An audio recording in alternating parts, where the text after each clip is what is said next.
Hey everyone, we are several days removed from that snowstorm that impacted a lot of the Gulf Coast areas and even the coastline of the eastern US last week. And I wanted to dive into the dynamics of the storm because on the videos that I made live in Charleston showed you a lot of sleet and I was talking about the warm nose. So I wanted to provide this video to give you a sense of what that meant. So you've probably seen this graphic before, but usually in winter storms, there could be all kinds of different precipitation ranging from rain to freezing rain to sleet to snow. Now, if the column of cold air or air is below freezing all the way from the surface up to the cloud tops, then you're only going to see snowfall. But in Charleston, what happened was we saw sleet, which was tiny ice pellets that were falling from the sky. And basically, you have a warm layer aloft where the snow melts and then refreezes by the time it gets to the surface because the conditions are cold enough at the surface. Okay, so what do I mean by warm air aloft?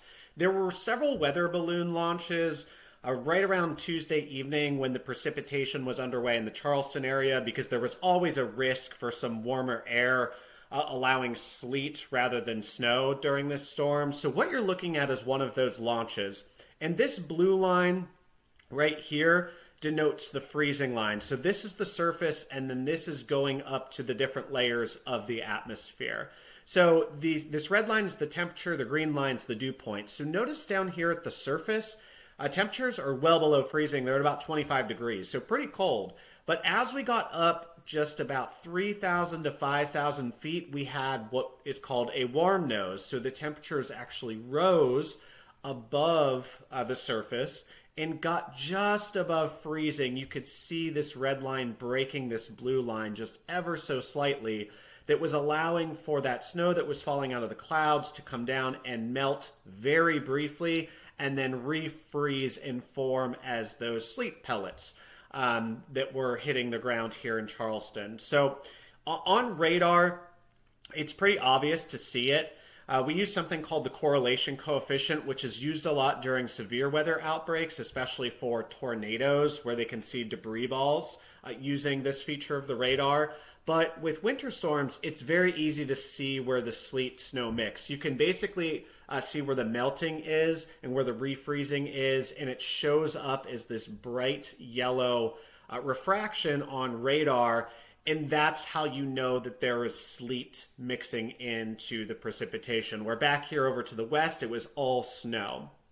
Even with those heavy precip rates, heavy sleet was coming down rather than that heavy snowfall.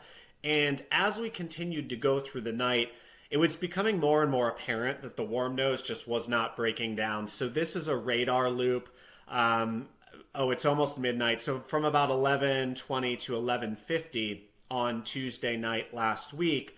And every time it would look like this warm nose was breaking down and we would get snow in the area, it just kind of built back up again. And we never really got those temperatures, at least for a long period of time, to drop below freezing at that 3,000 to 5,000 feet level. So that's why we ultimately had mostly a sleet storm in the Charleston area, where across parts of the rest of the South, you saw mainly heavy snow because there wasn't that warm air aloft. So looking at the snow totals stretching from Texas all the way up to the Carolina coast, you see those heavier snowfall totals in Louisiana, in parts of Alabama and Georgia, and the panhandle of Florida, where the highest totals here were a lot of snow, especially on the Gulf Coast. In Louisiana, some places saw near to pushing a foot. Same thing in Alabama. In Florida, they broke their state record of 10 inches of snowfall. The previous state record was 4 inches. And here in South Carolina, you can see that Conway was the highest snowfall total that was recorded at 6.8 inches. Again, because where that heaviest precipitation was on the coast of South Carolina, it was mainly falling in the form of sleet with some snow mixing in. But that didn't mean that we didn't have pretty scenes here. Here are some images from around my area on Johns Island. So it was a lot of sleet. We had 2 to 3 inches of sleet, which is a lot of precipitation. And we saw a lot of that around the Charleston area and even here on Folly Beach. My friend took this out on Folly Beach.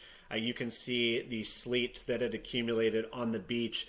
And it's really taken a long time for this sleet to melt because you've compacted over an inch of liquid into essentially a hard concrete ice type of material. So there is still some sleet and snow on the ground today, almost a week after the storm happened. So just a little bit of more information on what happened here in South Carolina and why some of the forecasts were off. But it was still a great wintry scene that we got to see, which we don't see very often down here. So looking forward to whatever else is coming our way this winter. But at least down here for us, it looks like we're going to get a warm up heading into the first part of February.